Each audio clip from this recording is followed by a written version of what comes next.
the beginning of the 1970s, AC/DC, Led Zeppelin, Black Sabbath, Elton John, Billy Joel, Pink Floyd, and the Rolling Stones were at the top of the charts.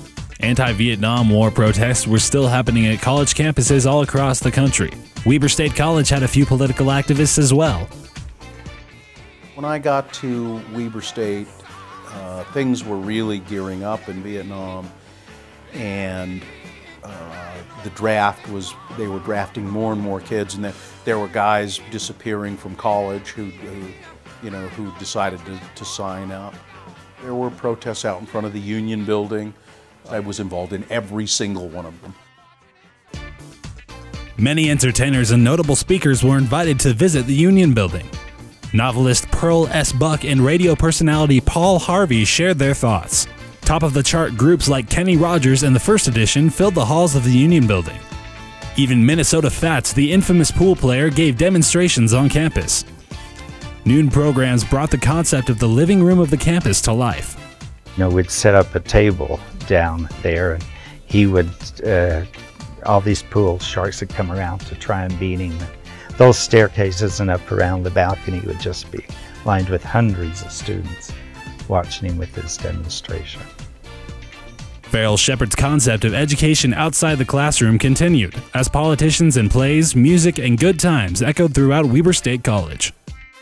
We had the snowball dance, which was put on by Beta Theta Pi fraternity and Ladai Anita. And then Excel Snow Tea had their sweet tart ball. Of course, there was always a lot of competition. What they would do, the opposing fraternity would make sure they could turn the lights out at the middle of the dance when they were going to announce the queen. The various activities held in the Union Building continued to bring students together throughout the decade.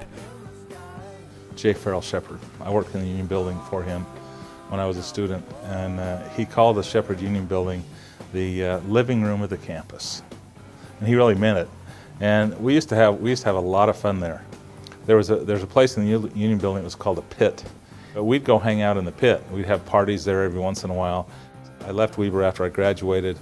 For about 6 years I worked away from campus, and I've been here since then, and I've really never wanted to leave, and all of that was instilled in me in the Union Building.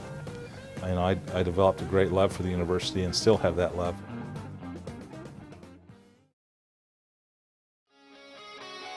The 1980s was a bridge decade in the world of politics, pop culture, and technology.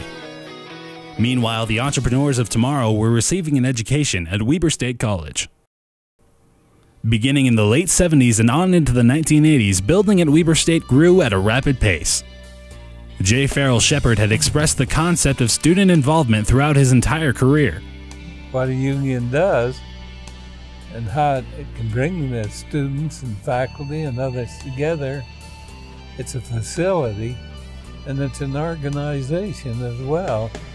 It's not just a building. I was for a number of years on the college activities board, so CAB was a big deal in my day. That's where all the stomps were. That's what we used to call dances.